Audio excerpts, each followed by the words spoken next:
बेंगलुरु और लखनऊ के बीच होने वाला आईपीएल 2026 का मैच नंबर 23 जो कि एम चिन्नास्वामी स्टेडियम बेंगलुरु के उस मैदान पर खेला जाएगा जहां पर ऑलरेडी दो मुकाबले इसी सीजन के खेले जा चुके हैं और उसमें जो रिजल्ट्स निकल करके आए हैं अभी तक की चारों इनिंग में जो दो मुकाबलों के इस मैदान पर खेले गए हैं उसमें बाउंड्री डायमेंशन का क्या रोल रहा है, पिच की इमेज को भी देखते हुए हम समझने की कोशिश करेंगे कि पिच किस तरह से वहां पर रिएक्ट कर रही है पहली इनिंग की बॉलिंग में और सेकंड इनिंग की बॉलिंग में, और साथ ही साथ ओवर्स का भी जो चांस बनता है सेकंड इनिंग के दौरान उसका क्या इफेक्ट पड़ता है उसको ध्यान में रखते हैं। और खास करके इस पूरे सीजन के दौरान हमने एक चीज हर एक मैदान पर देखा है कि जिस पिच पर घास ज्यादा होती नहीं है, ड्राई पिच होती है, तो उसकी वजह से पिच काफी अलग तरीके से रिएक्ट करती है। खास करके जब गेंद पुरानी हो जाती है उसको पिच रिपोर्ट में समझना बहुत जरूरी है और उसी हिसाब से आपको अपने बॉलिंग ऑप्शंस भी पिक कर देंगे। खास करके ऐसे बॉलर जो कि कम से कम मिडिल ओवर में भी बॉलिंग करें और डेथ में भी बॉलिंग करें, पावर प्ले में तो करे ही करें अगर पहली इनिंग की बॉलिंग होती है तो। और इन सभी चीजों को मिला करके दोनों टीमों की तरफ से कौन से बेस्ट प्लेयर्स होंगे जो कि हमारी फैंटेसी टीम में आएंगे उसका क्लियर कट आपको यहां पर प्रेडिक्शन देखने को मिलेगा। तो शुरू से अंत तक पूरा वीडियो देखिएगा। और जैसा मैंने आपको बताया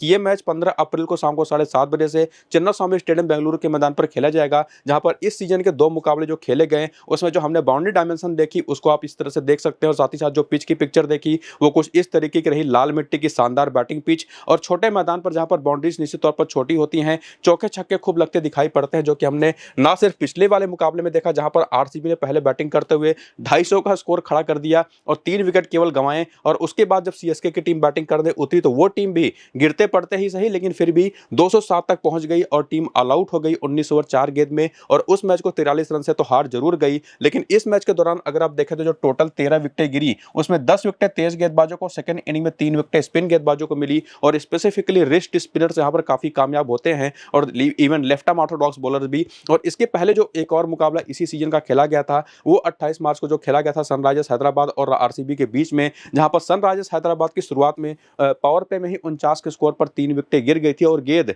निश्चित तौर पर स्विंग कर रही थी और ऐसे बॉलर्स को यहां पर हेल्प मिलेगा जो स्विंग के मास्टर होते हैं, जैसे भुवनेश्वर कुमार हो गए, जेकब डफी हो गए या हेजलवुड अगर खेलते हैं तो वो हो गए, लेकिन उनके अलावा किसी को यहां पर ज्यादा स्विंग मिलती दिखाई नहीं पड़ेगी। और ये जो 3 विकेटें पावर प्ले में गिरी भी थी उसमें भी काफी बड़ा रोल रहा था बल्लेबाजों के उल्टे सीधे शॉट्स, और उसके बाद जो 201 का स्कोर सनराइजर्स ने हैदराबाद की टीम ने पावर प्ले में ही 3 विकेट गंवाने के बावजूद खड़ा कर दिया, उसने ही काफी हद तक क्लियर कर दिया कि ये पिच कितनी बेहतरीन है बैटिंग करने के लिए। और उसके जवाब में तो आरसीबी की टीम ने पूरी तरह से धो दिया एसआरएच के बॉलर्स को और 15 ओवर 4 गेंद में, यानी कि अभी 16वां ओवर ही चल रहा था, 4 ओवर 2 गेंदें बची हुई थी, उसके बावजूद स्कोर को चेज कर लिया बड़ी आसानी से और उसमें विराट कोहली ने हाफ सेंचुरी भी लगाई थी और 6 विकेट से मैच को जीत लिया। तो इन दोनों मैचेस से ही काफी हद तक क्लियर तो हो ही जाता है कि कैसी पिच यहां पर है कि शुरुआत में पावर प्ले में और खास करके अगर फ्रेश पिच हुई तो ही, और थोड़ी बहुत अगर हरी घास छोड़ी जाती है पिच के ऊपर तो ही शुरुआती पावर प्ले के 6 ओवर में यहां पर हल्की फुल्की मदद तेज गेंदबाजों के लिए रहेगी, वरना मैच के आगे बढ़ने के साथ साथ पिच बैटिंग करने के लिए तो बहुत अच्छी हो जाएगी।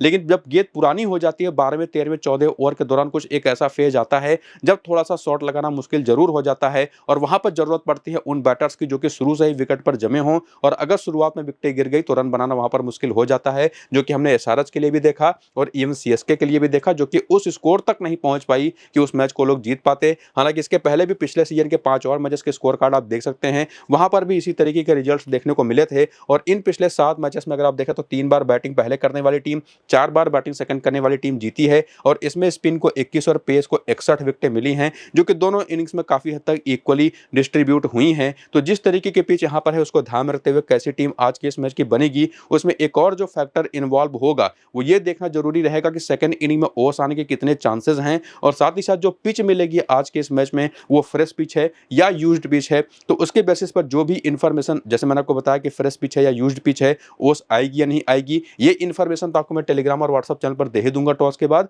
और साथ ही साथ अपनी फाइनल टीम भी टेलीग्राम और व्हाट्सएप पर दे दूंगा। तो जाकर के टेलीग्राम और व्हाट्सएप चैनल को जल्दी से ज्वाइन जरूर कर लीजिए। नीचे इसी वीडियो के डिस्क्रिप्शन में भी और कमेंट बॉक्स में जो पिन किया हुआ कमेंट है लिंक वहां पर आपको देखने को मिल जाएगा। फिलहाल आगे आइए बात करते हैं विजिटिंग टीम की सबसे पहले, जो कि है लखनऊ की, जिनका प्लेइंग 11 और बैटिंग ऑर्डर देखे तो टीम तो देखने में बहुत तगड़ी है, जिसमें खास करके बैटिंग जहां पर मार्करम है, मार्स है, ऋषभ पंत है, बदोनी है, पूरन है, अब्दुल समद है, लेकिन बैटिंग इनकी खास करके उतने अच्छे टच में दिखाई नहीं पड़ी अगर आप मार्करम को हटा दे तो। और इवन उसके बाद मुकुल चौधरी भी है जिन्होंने एक हारा हुआ मैच अपनी टीम को केकेआर के खिलाफ जिताया था, और ये टीम जो अभी तक 4 मुकाबले खेल चुकी है लखनऊ की, इस पूरे सीजन के दौरान 2 मैचेस जीती है, 2 हारी है, जिसमें से लास्ट वाला मैच भी 7 विकेट से हार करके आई है, जहां पर जॉर्ज लिंडन ने भी टीम को ज्वाइन कर लिया था और ये आए हैं वारिंदु हसरंगा के एक फाइनल रिप्लेसमेंट के तौर पर। बाकी मोहम्मद शमी, अवेश खान, दिग्वेश सिंह राठी और प्रिंस यादव तो आपको बॉलिंग का रोल अपना प्ले करते दिखाई पड़ते ही हैं, जहां पर बेंच पर इनके पास जो ऑप्शंस हैं वो भी आप यहाँ पर देख सकते हैं। और उनके अलावा यहाँ पर जो बॉलिंग पिछले मैच में 6 बॉलर्स ने करी थी, जहाँ पर समी ने पूरे 4 ओवर करे, 4 ओवर प्रिंस यादव ने पूरे करे,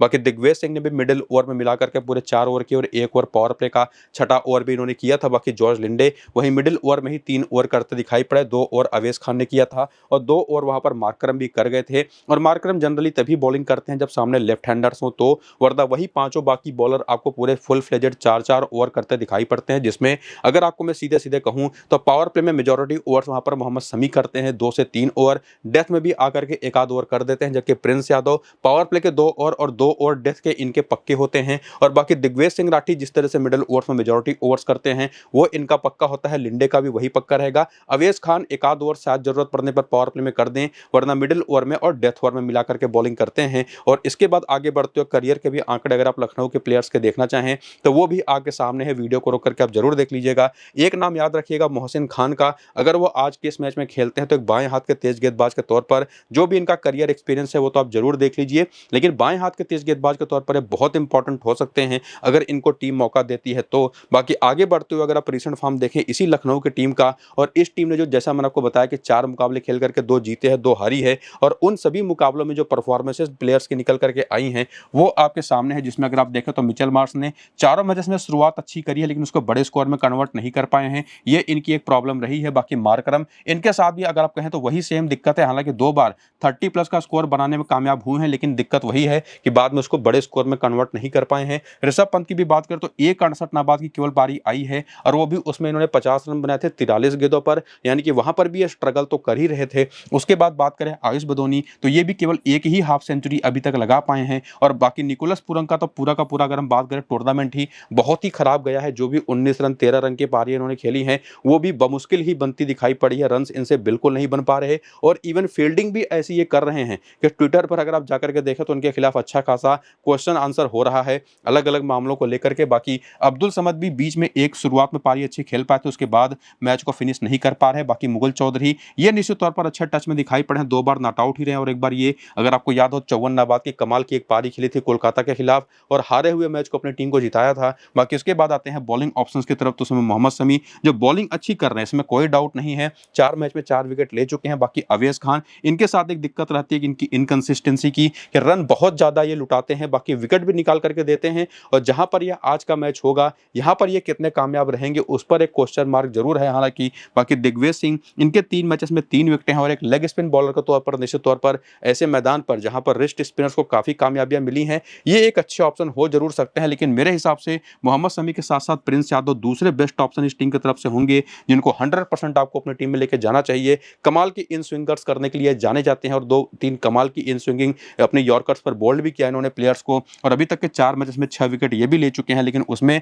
मणिमारन सिद्धार्थ भी हैं जो कि लास्ट मैच नहीं खेले थे लेकिन 2 मैचेस में 2 विकेट ले चुके हैं। बाकी शहबाज अहमद को भी एक बार मौका मिला था, बिल्कुल कुछ नहीं कर पाए। नोरकिया भी एक मैच खेले थे, केवल बिना खाता खोले रह गए। बाकी मोहसिन खान ने एक मैच खेला था, 1 विकेट लेकर के गए, हालांकि अब ये क्यों नहीं खेल रहे उस पर थोड़ा सा क्वेश्चन मार्क है, कुछ खास क्लैरिटी है नहीं। हालांकि उस मैच में जहां पर इन्होंने एक ये विकेट लिया था, बॉलिंग काफी अच्छी शुरुआत में कर रहे थे, बाद के ओवर्स में जाकर के थोड़ा सा रन इन्होंने दे दिया था, लेकिन अगर आज के इस मैच में खेलेंगे तो आपको इनको मैं सजेस्ट करूंगा आपको सीधे सीधे कि 100% अपनी टीम में रखिएगा। और बाकी बैटिंग में तो मार्श और मार्करम को लेकर के कोई डाउट आपको रखना है नहीं, भले निश्चित तौर पर ये लोग अभी तक बड़ी पारियां नहीं खेल पाए हैं लेकिन स्टिल एक बड़े अच्छे ऑप्शन होंगे। हालांकि अभी आगे आप देखेंगे नंबर्स ना तो उसमें भी कुछ थोड़ा सा कंफ्यूजन क्रिएट जरूर होगा, लेकिन ऋषभ पंत को भी मैं यहाँ पर निश्चित तौर पर ट्राई करने की कोशिश करूंगा। और बाकी निकोलस पुरन आयुष बदोनी में से किसी एक को अगर आप चाहें ले तो सकते हैं, हालांकि वो चीज मैं थोड़ा सा सजेस्ट नहीं कर पा रहा अभी के लिए, क्योंकि फिलहाल अगर हम 3 टॉप ऑर्डर के बैटर्स लेके जा रहे हैं और उसमें मोहम्मद शमी और प्रिंस यादव भी हमारी टीम में हैं, और इवन जहां पर पे अवेश खान और साथ ही साथ यहाँ पर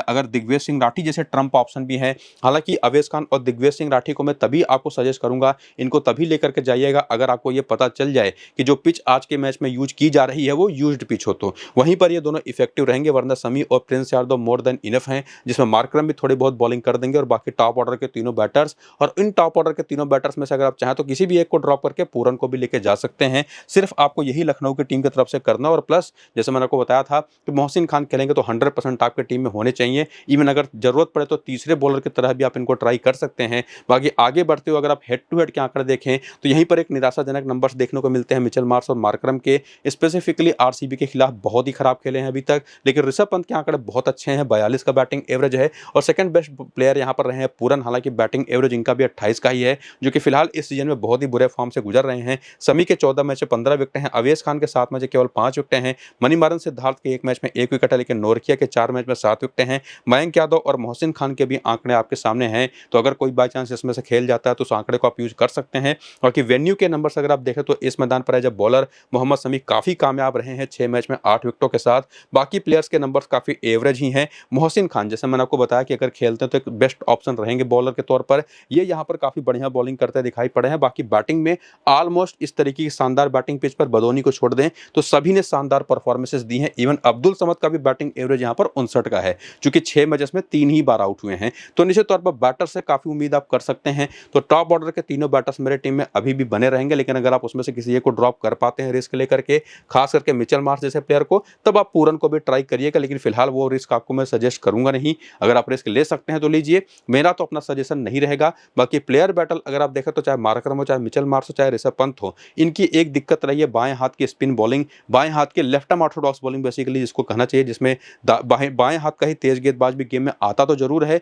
लेकिन सामने की टीम में ऐसा कोई ऑप्शन है नहीं। लेकिन जो स्विंग किंग है सामने की टीम में भुवनेश्वर कुमार, वो इन लोगों को परेशान कर सकते हैं। बाकी रोमारियो सेफर्ड पर आउट होते रहे हैं मार्करम, और कुणाल पांड्या ने ऋषभ पंत को 3 बार आउट किया केवल 80 रन देकर के, और उसके बाद निकोलस पुरन को भी भुवनेश्वर कुमार ने 2 बार और 2 बार रोमारियो सेफर्ड ने आउट किया है। हालांकि बैटिंग एवरेज इनका 30 के आसपास का है इन दोनों के ही खिलाफ। तो निश्चित तौर पर कोई बहुत ज्यादा प्रॉब्लम सामने की बॉलिंग अभी तक क्रिएट नहीं कर पाई है लखनऊ के इन बैटर्स के सामने, जिसमें जोश हेजलवुड अगर खेल जाते हैं तो थोड़ी सी सीनरी बदल सकती है, और इवन जेकब डफी भी अगर पहली इनिंग की बॉलिंग होती है बेंगलुरु के तो वो मामले को काफी हद तक बदल सकते हैं। लेकिन आगे बढ़ते हुए अगर आप यहाँ पर देखें आरसीबी का प्लेइंग 11 और बैटिंग ऑर्डर, तो वही चेयर परिचित जिसमें पिछले वाले मैच में निश्चित तौर पर रजत पाटीदार नंबर 3 पर आ गए थे, तो देवदत्त पडिक्कल को बैटिंग आई ही नहीं, लेकिन जनरली आपको नंबर 3 पर ही खेलते दिखाई पड़ेंगे। और बाकी इनकी बॉलिंग में कुणाल पांड्या, भुवी, सुयस और साथ ही साथ जेकब डफी के साथ रसिक सलाम पिछले मैच में खेले थे। हालांकि रसिक सलाम जो कि बीच में चोटिल भी हो गए थे, हैमस्ट्रिंग इनकी चली गई और उसके बाद इन्होंने बॉलिंग करी नहीं, तो आज के इस मैच में पूरे चांसेस है कि शायद वो ना ही खेले। और उनकी जहां पर जो ऑप्शन है, जिसमें निश्चित तौर पर बीच में एक तो जोश हेजलवुड जो कि अगर खेलेंगे तो जेकब डफी की जगह पर आएंगे, बाकी अभिनंदन सिंह है जो कि मोस्ट प्रोबेबली आपको खेलते दिखाई पड़ सकते हैं रसिक सलाम के साथ। हालांकि ऑप्शन इनके पास मंगेश यादव का भी बड़ा अच्छा है, अगर बाएं हाथ का तेज गेंदबाज खेलता है तो वो जो आपको मैंने पीछे प्लेयर बैटल में बताया था कि बाएं हाथ का तेज गेंदबाज लखनऊ के टॉप ऑर्डर बैटर्स को परेशान कर सकता है, तो उस आंकड़े को आप यहां पर यूज कर सकते हैं। बाकी खेलते हैं मंगेश यादव तभी। लेकिन आगे बढ़ते हुए अगर आप ओवर्स की बात करें तो ये 6 बॉलर जो पिछले वाले में जो बॉलिंग करते दिखाई पड़े थे, किस किस ओवर में आकर के इन लोगों ने बॉलिंग करी, कहां पर इन्होंने कितने ओवर करे, वो सारे नंबर्स आप यहां पर वीडियो को रोक करके देख सकते हैं। और उसके बाद करियर के आंकड़े देखना चाहें तो वो भी आपके सामने है। और उसके बाद आगे बढ़ते हुए रिसेंट फॉर्म की तरफ चलें तो ये टीम 4 मुकाबले खेल करके 3 जीती है, बीच में 1 मैच इनको जायसवाल और साथ ही साथ वैभव सूर्यवंशी, हालांकि जायसवाल को उतना बड़ा योगदान था नहीं, एक्चुअली आपको कहना चाहिए कि वैभव सूर्यवंशी से ये इनकी बॉलिंग जम के पिटी, और साथ ही साथ उसके बाद ध्रुव जुरेल ने भी पीटा। लेकिन ओवरऑल उस मैच को छोड़ दे तो बाकी जबरदस्त बैटिंग परफॉर्मेंसेस तो हर मैच में रही है,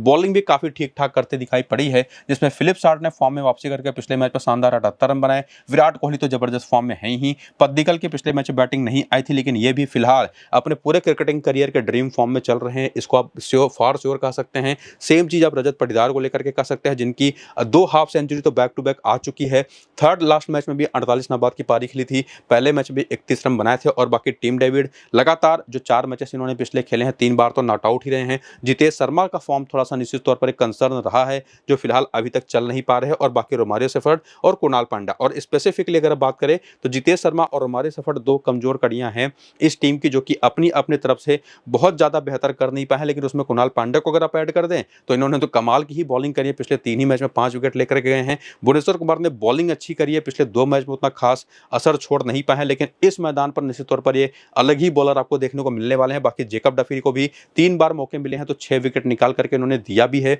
और उसके अलावा सुयश शर्मा भी बढ़िया बॉलिंग कर रहे हैं 3 मैचेस में 4 विकेटों के साथ। और जैसा मैंने आपको बताया कि रसिक डार पिछले वाले मैच में थोड़े चोटिल तो हो गए थे, अगर आज के इस मैच में खेलते हैं तो निश्चित तौर पर 1 विकेट आपको लेकर के दिया था इन्होंने। अगर खेलेंगे वापस तो एक अच्छे ऑप्शन तो हो सकते हैं, जो कि बॉलिंग इन्होंने बहुत अच्छी करी थी। बाकी हेजलवुड हैं, अगर ये वापस आते हैं तो 1 मैच ऑलरेडी खेल चुके हैं, 2 विकेट ये ले चुके हैं। अगर वापस आएंगे तो जेकब डफी की जहां पर आपको दिखाई पड़ेंगे, चाहे जेकब डफी करें चाहे जोश हेजलवुड, वो तो टीम में आपके होने ही चाहिए जैसी इस मैदान पर पिच मिलती है। बाकी अभिनंदन सिंह के भी 3 मैच में 3 विकेट हैं। वेंकटेश अय्यर को भी एक बार इंपैक्ट प्लेयर के तौर पर खेलने का मौका मिला था, तो इन्होंने 29 नाबाद की पारी खेली थी। बाकी जेकब भी थे, मंगेश यादव हैं, इनका भी रिसेंट फॉर्म यहाँ पर आप देख सकते हैं। सकते हैं। और उसके बाद ये जो आपको सजेस्ट करना चाहूँगा मैं कि प्लेयर्स कौन से आपके टीम में फिलहाल आ सकते हैं, तो उसमें तो देखिए सबसे पहले तो फिलिप साल्ट और विराट कोहली के साथ साथ रजत पाटीदार, ये 3 बेस्ट ऑप्शन है जिनको लेकर के आपको बिल्कुल भी दिमाग में डाउट रखना है नहीं। सीधे टीम में आप इनको लेके जा सकते हैं और अगर पहली इनिंग की बैटिंग इनकी होती है तब थोड़ा सा आप चाहें तो फिलिप साल्ट को लेकर के कंसर्न कर सकते हैं। और उस कंडीशन में फिलिप साल्ट की जहां पर आप लेके जा सकते हैं देवदत्त पद्दिकल को, केवल उसी कंडीशन में, लेकिन अगर आप थोड़ा सा रिस्क ले पाएं। लेकिन इसी में अगर आप यही तीनों बैटर्स लेकर के सीधे जा रहे हैं तो उसमें जो चौथा बैटर आपका होगा या तो देवदत्त पद्दिकल और या तो टीम डेविड में से किसी एक को आप ट्राई करिएगा। और आप किसको ट्राई करना चाहेंगे पूरी तरह से आप पर निर्भर करता है, लेकिन फॉर्म में दोनों जबरदस्त हैं। टीम डेविड थोड़ा सा ज्यादा सेफर साइड पर होंगे। जिस तरह से इनको बैटिंग आई ही नहीं देवदत्त पद्दिकल की पिछले वाले मैच में, उसको ध्यान में रखते हुए, हालांकि देवदत्त पद्दिकल आज भी इनकी बैटिंग नहीं आएगी, कुछ कह नहीं सकते। मेरे हिसाब से 100% बैटिंग आने वाली है, लेकिन इन दोनों में से किसी एक को आप ट्राई करिए। बाकी कुणाल पांड्या कमाल की बॉलिंग कर रहे हैं, लेकिन इस मैदान पर मेरे इनके लेकर के उतना कॉन्फिडेंस बन नहीं पाता। बाकी भुवनेश्वर कुमार और जेकब डफी की बात कर लें, या जेकब डफी या जोश हेजलवुड से जो भी खेलेगा वो तो आपकी टीम में सीधे सीधे आएगा ही आएगा। लेकिन उसके अलावा या तो आप सुयश शर्मा को ट्राई कर सकते हैं, या भुवनेश्वर कुमार को, या तो कुणाल पांड्या को। मेरा सजेशन होगा कि ज्यादा बेस्ट और सेफेस्ट ऑप्शन होंगे कुणाल पांड्या, जो कि अभी काफी अच्छे कॉन्फिडेंस में भी चल रहे हैं। तो ये 3 बॉलर, जिसमें एक या तो डफी होंगे या तो हेजलवुड होंगे, और बाकी कुणाल पांड्या के साथ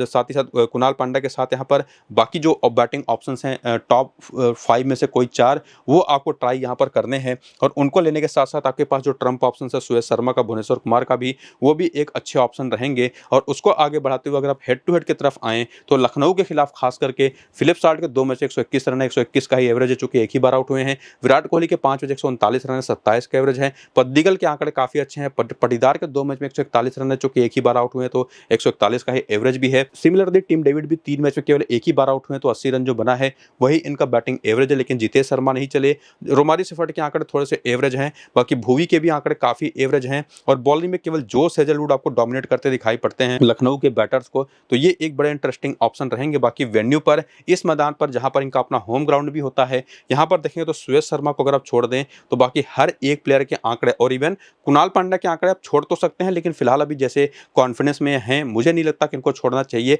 तो आप चाहे तो कुणाल पांड्या के यहाँ पर रोमारी सेफर्ट को भी ट्राई कर सकते हैं। तो फाइनल मेरा अपना जो सारे आंकड़े और एनालिसिस की बेसिस पर जो कंक्लूजन बन पा रहा है अभी के लिए, सेफली मैं फिलिप साल्ट, विराट कोहली, रजत पाटीदार को तो मैं पिक कर ही पा रहा हूं। और जैसा मैंने आपको बताया था, या तो टीम डेविड या देवदत्त पद्दिकल में से किसी भी एक को आप ट्राई कर सकते हैं। और उसके अलावा निश्चित तौर पर आपके पास एक और ऑप्शन या तो रोमारी सेफर्ट या तो कुणाल पांड्या का होगा, इनमें से किसी एक को पिक कर सकते हैं। और उसके अलावा जेकब डफी या हेजलवुड जो भी खेले वो आपकी टीम में तो होना ही चाहिए। बाकी हमको देखना पड़ेगा कि रसिक डार खेलते हैं या नहीं खेलते हैं। लेकिन अभी जो मेरा अपना सजेशन है, इन सभी जो दो बैटर्स और दो बॉलर्स में किसको पिक करना चाहिए, मैं सजेस्ट करूंगा कि आप देवदत्त पद्दिकल को और कुणाल पांड्या को लेकर के जाइए। बाकी आप चाहे तो रोमारियो सेफर्ट भी आपके पास एक अच्छा ऑप्शन है ही, जो कि बॉलिंग निश्चित तौर पर उतनी नहीं कर रहे, इसी वजह से उनको लेकर के वो कॉन्फिडेंस अपना बन नहीं पाता। बाकी प्लेयर बैटल में जाकर के देखेंगे तो जो पूरी की पूरी ये टीम है, सीधे सीधे अगर आपको मैं कहूँ तो इंडिविजुअल बॉलर के खिलाफ जो आंकड़े हैं वो तो सब आपके सामने लिखा हुआ है, उसको आप पढ़ ही सकते हैं वीडियो को रोक करके। लेकिन मेरा अपना जो कंक्लूजन है,